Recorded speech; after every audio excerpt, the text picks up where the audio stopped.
Hello friends, welcome to DS classes. और आज मैं लेकर के आया हूँ बिल्कुल सिंपल और सटीक एनालिसिस पटवारी के लिए। एमपी यानी मध्य प्रदेश पटवारी के जो एग्ज़ाम चल रहे हैं, इसमें मेरे पास है 12 अप्रैल का सटीक सारे के सारे क्वेश्चन मिल चुके हैं।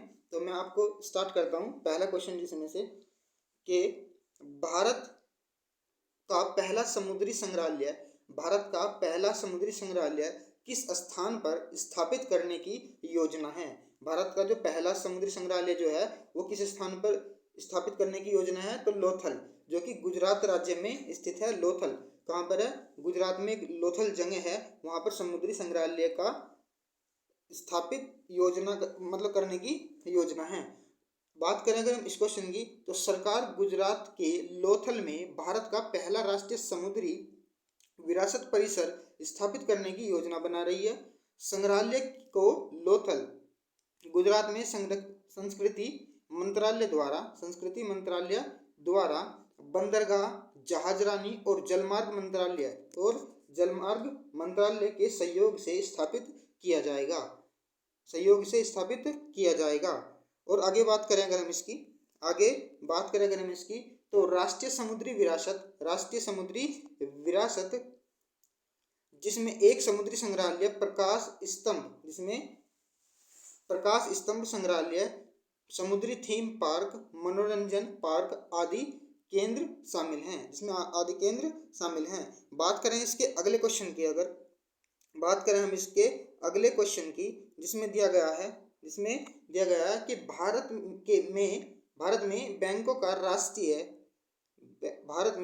का राष्ट्रीय कब किया गया और उनकी संख्या कितनी है।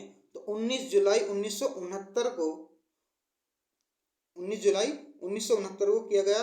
और इनकी जो इनकी संख्या है 14 प्रमुख निजी वाणिज्यिक बैंक हैं। कितने हैं? 14 प्रमुख निजी वाणिज्यिक बैंक हैं। बात करें हम इस क्वेश्चन के आगे, जिसमें दिया गया है कि 6 और वाणिज्यिक बैंकों के राष्ट्रीयकरण का दूसरा दौर 1980 में हुआ था। दूसरा दौर जो हुआ था वो 1980 में हुआ था।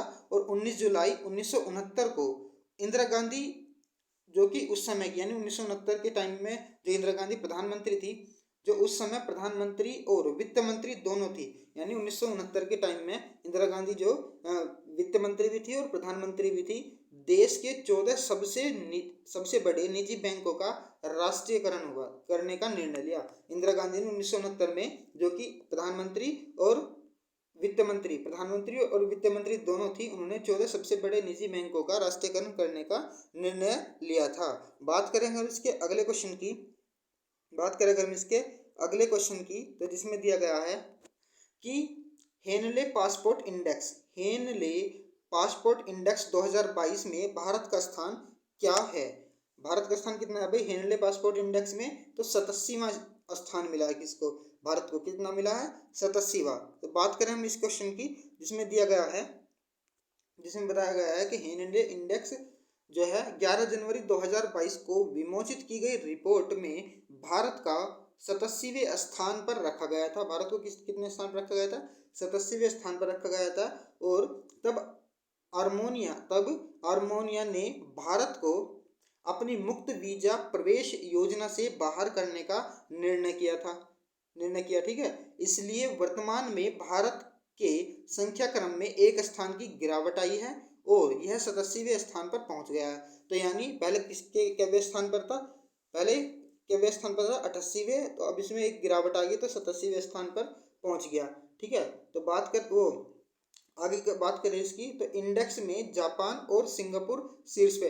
जो हेनले इंडेक्स जो है वो बना, उसके शीर्ष स्थान पर कौन से हैं? इंडेक्स जापान और सिंगापुर हैं। बात करें अगर हम इसके अगले क्वेश्चन की, अगले क्वेश्चन, इसी क्वेश्चन में बात करें, तो जर्मनी और दक्षिण कोरिया संयुक्त रूप से दूसरे स्थान पर है। पहले स्थान पर कौन है? जापान और सिंगापुर, और दूसरे स्थान पर है जर्मनी और दक्षिण कोरिया। ठीक है, बात करें हम इसके अगले क्वेश्चन की, जिसमें दिया गया है कि लुसाई हिल्स कहाँ स्थित है। लुसाई हिल्स कहाँ पर स्थित है? तो त्रिपुरा और मिजोरम में स्थित है, यानी त्रिपुरा और मिजोरम की सीमाओं पर लुसाई हिल्स स्थित हैं। तो इसमें जो बात करें इसकी, लुसाई पहाड़ियाँ पटकाई श्रृंखला का एक हिस्सा हैं और लुसाई पहाड़ियाँ त्रिपुरा और मिजोरम की सीमाओं पर स्थित है और पवंग चोटी लुसाई पहाड़ियों में सबसे ऊंची चोटी है। तो आप इस क्वेश्चन का पूरा पोस्टमार्टम करके जाइएगा, क्योंकि कहीं से भी इसमें क्वेश्चन बन सकते हैं। तो पूरा एनालिसिस आपको करते रहना है, जितने दिन भी इसका एग्जाम चलेगा आपको इनका एनालिसिस करते जाना है और पूरा आपको एनालिसिस यहाँ पर मिलता रहेगा। तो प्लीज़ इस वीडियो को कर दो शेयर, क्योंकि आने वाले एग्जाम में जितने भी एनालिसिस बनेंगे वो सारे के सारे हम बैक टू बैक आपको करवाते रहेंगे। तो बात करें अगर हम इसका अगले क्वेश्चन की, बात करें अगर हम इसके अगले क्वेश्चन की, जिसमें दिया गया है कि तीरंदाजी जो खेल है, तीरंदाजी जो खेल है वो कहाँ का राष्ट्रीय खेल है भाई? तीरंदाजी कहाँ का राष्ट्रीय खेल है? तो तीरंदाजी राष्ट्रीय खेल है भूटान का। कहाँ का है? ये भूटान इसका राइट आंसर हो जाएगा। तो आप यहाँ से भी इस क्वेश्चन को याद कर सकते हैं। तीरंदाजी यानी खेलों से भी इस क्वेश्चन पूछे जा रहे हैं कि कौन सा खेल कहाँ का राष्ट्रीय खेल है। तो आप सभी के सभी राष्ट्रीय खेल जो हैं वो याद करके जाएं। हमने अपने चैनल पर सभी राष्ट्रीय खेल की पूरी वीडियो आपको प्रोवाइड करा रखी है। तो प्लीज़ हमारे चैनल पर आकर विजिट करके आप राष्ट्रीय खेल देख सकते हैं। बात करें अगर हम इसके अगले क्वेश्चन की, जिसमें दिया गया है कि राज्यपाल की नियुक्ति किस अनुच्छेद के अनुसार होती है? राज्यपाल की नियुक्ति किस अनुच्छेद के अनुसार होती है? तो अनुच्छेद 155 के अनुसार होती है। किसके अनुसार होती है? अनुच्छेद 155 के अनुसार होती है। तो बात करें अगर इसके राज्यपाल की, तो किसी राज्य के राज्यपाल को राष्ट्रपति द्वारा उनके हस्ताक्षर और मोहर के तहत वारंट द्वारा नियुक्त किया जाएगा। बात करें अगर हम इसके अगले क्वेश्चन की, तो जिसमें दिया गया है भाई कि इल्बर्ट बिल यानी विधेयक किसके कार्यकाल के दौरान लाया गया था? इल्बर्ट बिल जो है वो किसके कार्यकाल के दौरान लाया गया था? तो वायसराय लॉर्ड रिपन के द्वारा लाया गया था। तो आप सभी बिल भी याद करके जाएंगे और कभी नहीं भूलेंगे, क्योंकि आने वाले एग्जाम में आपको किसी न किसी बिल से क्वेश्चन बन सकते हैं। तो आप सभी बिल को याद करके जाएंगे। बात करें इस क्वेश्चन में, तो एल्बर्ट विधेयक जो है वो 9 फरवरी 1883 से समस्त देश में एक ही फौजदारी कानून लागू कर दिया गया था। इससे पहले भारत यूरोपीय व्यक्तियों से संबंधित मामलों की सुनवाई केवल यूरोपीय न्यायाधीश ही करते थे, यानी यूरोपीय न्यायाधीश इनकी सुनवाई करते थे। बात करें इसके अगले क्वेश्चन की, जिसमें दिया गया है कि एशियाई खेलों को किस नाम से जाना जाता है? तो एशियाई खेलों को एशियाड के नाम से जाना जाता है और इससे रिलेटेड आपको क्वेश्चन पूछा गया है। तो जिसमें हम बात करेंगे इसके क्वेश्चन की में, तो यह प्रत्येक 4 वर्ष बाद आयोजित होने वाली बहु खेल प्रतियोगिता है। ये प्रत्येक 4 साल बाद प्रतियोगिता खेली जाती है और पहले एशियाई खेल 4 मार्च से 11 मार्च 1951 के बीच नई दिल्ली में आयोजित किए गए थे। तो आप ये भी बात याद रखेंगे। और इसमें 2022 के खेलों की मेजबानी किसने की थी? ये चीन ने की थी। 2022 के एशियाई खेलों की मेजबानी किसने की थी? चीन ने की थी। तो ये क्वेश्चन भी आपका आने वाले एग्जाम में बन सकता है, तो आप ये भी बात याद रखेंगे। तो 2022 के एशियाई खेल चीन के होंगजे में हुए थे। होंगजे एक शहर है, उसमें हुए थे, होंगजे में हुए थे। भारत के 1951 और 1982 में 2 बार एशियाई खेल की मेजबानी की है। तो यानी भारत जो है वो 1951 और 1982 में 2 बार एशियाई खेलों की मेजबानी कर चुका है। ठीक है, तो आप इस बात को भी याद रखेंगे। तो ये आने वाले एग्जाम में आपका क्वेश्चन बन सकता है। बात करें अगर हम इसके अगले क्वेश्चन की, जिसमें दिया गया है कि पोटेशियम परमैंगनेट का रासायनिक सूत्र पूछा गया था। तो आप रासायनिक सूत्र लगभग याद करके जाना है, एक क्वेश्चन आपका जरूर बन रहा है। तो पोटेशियम परमैंगनेट का रासायनिक सूत्र क्या है? पोटेशियम परमैंगनेट का रासायनिक सूत्र है KMnO4। क्या है? KMnO4 पोटेशियम परमैंगनेट का रासायनिक सूत्र हो जाएगा। बात करें इसके अगले क्वेश्चन की, जिसमें दिया गया है कि माचिस में किस फास्फोरस का उपयोग किया जाता है? माचिस में किस फास्फोरस का उपयोग किया जाता है? तो लाल फास्फोरस का उपयोग किया जाता है माचिस में। बात करें इसके अगले क्वेश्चन की, दाब की एसआई इकाई पूछी गई थी। वह इसमें दाब की एसआई इकाई क्या है, तो न्यूटन पर मीटर स्क्वायर, न्यूटन पर मीटर स्क्वायर दाब की एसआई इकाई हो जाएगी, जिसको पास्कल बोला जाता है। दाब का जो एसआई इकाई है उसको पास्कल बोल दो या फिर न्यूटन पर मीटर स्क्वायर बोला जाता है। बात करें इसके अगले क्वेश्चन की, जिसमें दिया गया है कि जिसमें दिया गया था यानी इकोलॉजी शब्द को किसने गढ़ा, इकोलॉजी शब्द जो है वो उसको किसने गढ़ा, तो अर्नेस्ट हेक्ले ने इसको मतलब दिया गया, इनके द्वारा दिया गया था। क्यों, कौन, अर्नेस्ट हेक्ले के द्वारा इकोलॉजी। बात करें अगर इसमें पूछा गया था बेकिंग सोडे का रासायनिक नाम पूछा गया था, यानी इस शिफ्ट में बन के 2 क्वेश्चन रासायनिक नाम से, तो बेकिंग सोडे का रासायनिक नाम पूछा था, तो बेकिंग सोडे का रासायनिक नाम हो जाएगा आपका सोडियम बाइकार्बोनेट। क्या हो जाएगा, सोडियम बाइकार्बोनेट यानी NaHCO3, इसका राइट आंसर हो जाएगा। पोटेशियम का रासायनिक सूत्र पूछा गया था, यानी 3 क्वेश्चन देखो रासायनिक सूत्र से ही आगे, तो आप प्लीज सारे के सभी रासायनिक सूत्र याद करके जाएंगे।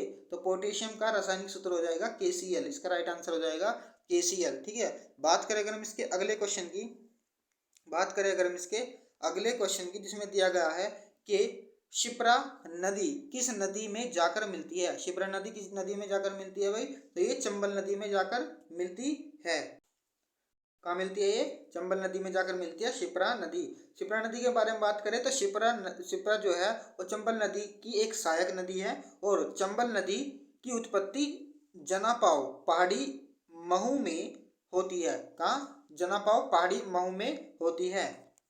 और इसी क्वेश्चन में अगर चंबल के बारे में बात करें तो यह जो है यह मालवा पठार पर स्थित है और उज्जैन शिप्रा नदी के तट पर स्थित है। तो आप ये चारों बात भी याद रखेंगे, आने वाले एग्जाम में आपका क्वेश्चन, आने वाली शिफ्टों में अगर आपका एग्जाम है तो ये क्वेश्चन आप याद रखेंगे, यहाँ से भी क्वेश्चन बन सकता है। बात करें अगर हम इसके अगले क्वेश्चन की, जिसमें पूछा गया है कि भारत के मिसाइल मैन के रूप में किसे जाना जाता है, तो आप इस क्वेश्चन का आंसर सभी जानते हैं, APJ अब्दुल कलाम भारत के मिसाइल मैन के रूप में जाने जाते हैं। APJ अब्दुल कलाम इसका राइट आंसर हो जाएगा। बात करें APJ अब्दुल कलाम के बारे में अगर हम बात करेंगे तो जिसमें दिया गया है कि साथ ही 1958 में उन्होंने भारत के पोखरण सेकंड परमाणु परीक्षण में महत्वपूर्ण योगदान दिया था। पोखरण सेकंड जो परमाणु परीक्षण जो हुआ था उनमें APJ अब्दुल कलाम का महत्वपूर्ण योगदान था। वह आपसे पूछ सकते हैं कि पोखरण सेकंड किसके द्वारा किया गया, तो आप आपको बताना है कि APJ अब्दुल कलाम के द्वारा किया गया था पोखरण सेकंड। तो ये क्वेश्चन भी आपके लिए बहुत इंपॉर्टेंट होने वाला है अगर आपका एग्जाम जो है आने वाली शिफ्टों में है। बात करें इसमें आगे तो वह भारत के 11वें राष्ट्रपति थे और 2002 में लक्ष्मी सहगल के खिलाफ चुने गए थे। आपसे क्वेश्चन पूछा जा सकता है कि APJ अब्दुल कलाम के विरोध में यानी विपक्ष पार्टी में किसने हिस्सा लिया था, तो ये किया था लक्ष्मी सहगल ने। तो लक्ष्मी सहगल के खिलाफ किसने चुनाव जीता राष्ट्रपति का, APJ अब्दुल कलाम में 2002 में। तो आप ये भी याद रखेंगे। 1981 में उन्हें पद्म भूषण और 1990 में पद्म विभूषण मिला था, किसको, APJ अब्दुल कलाम को। अब ये भी याद रखेंगे, आपसे पूछा जा सकता है कि 1990 में राष्ट्रपति को किस सम्मान से सम्मानित किया गया था, तो पद्म भूषण आपको बताना पड़ेगा।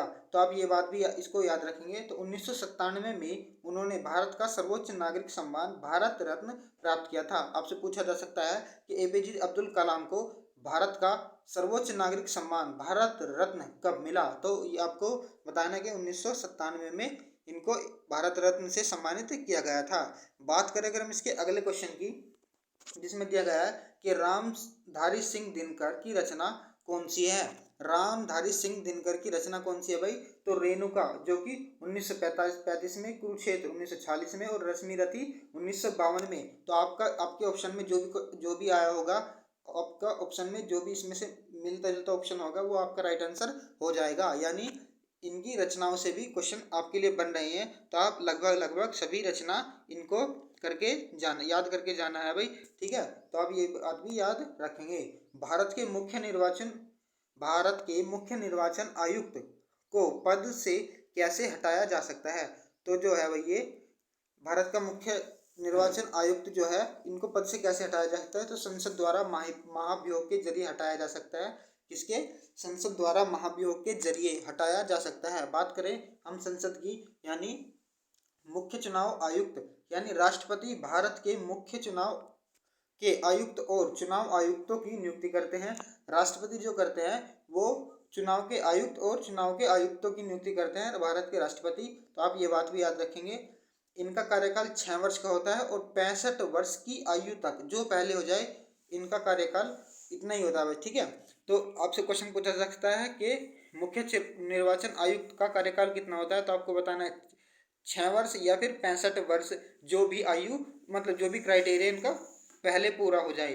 ठीक है, और आपको क्वेश्चन बन सकता है कि मुख्य चुनाव आयुक्त की नियुक्ति कौन करता है, तो इनकी नियुक्ति करते हैं राष्ट्रपति। तो आप ये बात भी ध्यान रखेंगे अगर आपका एग्जाम आने वाली शिफ्ट में है। तो बात करें अगर हम इसके अगले क्वेश्चन की, जिसमें दिया गया है कि पहली पंचवर्षीय योजना कब लागू की गई थी। तो पंचवर्षीय से भी क्वेश्चन बन रहा है, तो आप सभी की सभी पंचवर्षीय योजना भी पढ़कर जाना है, आपको याद रखना है। तो पहली पंचवर्षीय योजना 1951 में शुरू लागू की गई थी, वही 1951 में। इसका जो 1951 में लागू की गई थी।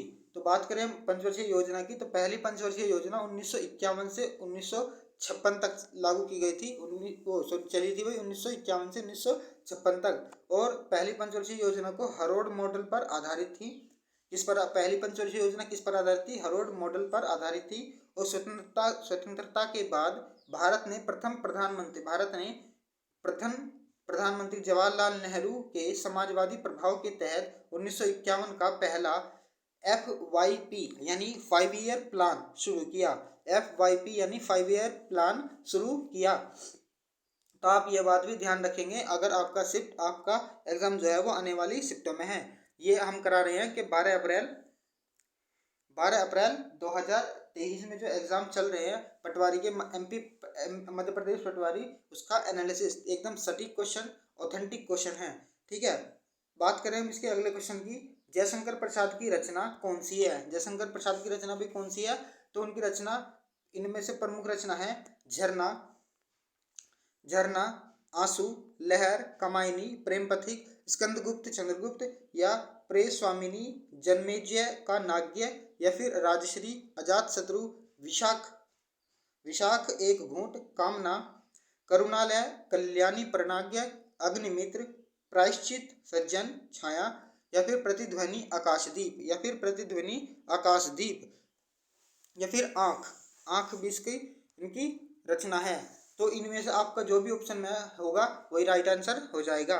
तो आप सभी की सभी रचना ये भी याद करके जाएंगे, जयशंकर प्रसाद की रचना और अन्य जो भी कवि हैं, ये सारे के सारे साहित्यकार जो भी हैं, इनकी रचना भी आप करके याद करके जाएंगे। ठीक है, बात करें हम इसके अगले क्वेश्चन की, जिसमें दिया गया है निम्नलिखित में से किस राज्य में चंद्रचूड़ किला स्थित है? निम्नलिखित में से किस राज्य में चंद्रचूड़ किला जो है वो स्थित है? महाराष्ट्र राज्य में चंद्रचूड़ किला स्थित है। मध्य प्रदेश का पहला हवाई अड्डा कौन सा है? मध्य प्रदेश का पहला हवाई अड्डा कौन सा है भाई? तो राजा भोज हवाई अड्डा है। क्या है? राजा भोज हवाई अड्डा मध्य प्रदेश का पहला हवाई अड्डा है भाई, ये राजा भोज हवाई अड्डा। बात करें इसके अगले क्वेश्चन की, जिसमें दिया गया है कि भारत की आर्थिक वित्त राजधानी कौन सी है? भारत की आर्थिक वित्त राजधानी कौन सी है भाई? तो यह है मुंबई। भारत की आर्थिक वित्त राजधानी है मुंबई। आप ये बात भी याद रखेंगे आपका अगर आने वाले शिफ्टों में एग्जाम बनेगा तो। ठीक है, तो ये थे हमारे पास एनालिसिस, पटवारी का एनालिसिस था हमारे पास। MP यानी मध्य प्रदेश का पटवारी, जो आपको हमने सटीक और ऑथेंटिक क्वेश्चन दिए हैं। तो प्लीज़ वीडियो को कर दो अब लाइक और चैनल को कर लो सब्सक्राइब। चैनल को प्लीज़ कर लो सब्सक्राइब, क्योंकि आने वाले एग्ज़ाम के जो एनालिसिस आपको बैक टू बैक मिलते रहेंगे। आपको आने वाले एग्ज़ाम में जो बैक टू बैक क्वेश्चन मिलते रहेंगे एनालिसिस के, तो वो आपको इसी चैनल पर देखने को मिलेंगे, DS क्लासेस दीपांशु पर। तो थैंक्स फॉर वॉचिंग। अगर वीडियो आपको पसंद आ रही है और आपको चाहिए कि ये एनालिसिस हमें लास्ट तक करवाते रहे तो प्लीज़ वीडियो को कर दो अभी लाइक, चैनल को कर लो सब्सक्राइब। आपको बैक टू बैक एनालिसिस मिलता रहेगा हर दिन का। और कमेंट करके आप मुझे बताना कि आप कहाँ से वीडियो देख रहे हैं, और प्लीज़ वीडियो को शेयर करना ना भूलें। Thank you. हंसते रहो, मुस्कुराते रहो।